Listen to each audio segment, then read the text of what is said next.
equals does your device need fixing? We offer a free diagnosis. We pick up and deliver right to your door, no calls or travel needed. We send you a quote before repairing, and only go ahead if you approve it. Easy, transparent, and professional. Link in description. To start, ensure you have a screwdriver, a clean cloth, and a replacement motor. First, unplug your Dyson SV14. Remove the screws from the main body using your screwdriver. Keep these screws safe for reassembly. Once the screws are out, gently pull apart the casing. This will expose the internal components.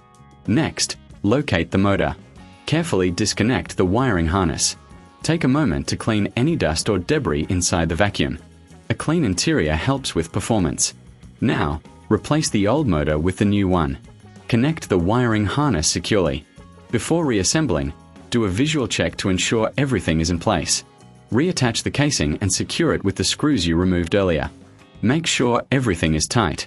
If you need assistance, remember we offer professional diagnosis without obligation. Enjoy the convenience of pickup and delivery at your home.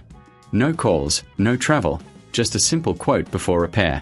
Your Dyson will be back to its best in no time. Does your device need fixing? We offer a free diagnosis. We pick up and deliver right to your door, no calls or travel needed. We send you a quote before repairing, and only go ahead if you approve it. Easy, transparent, and professional. Link in description.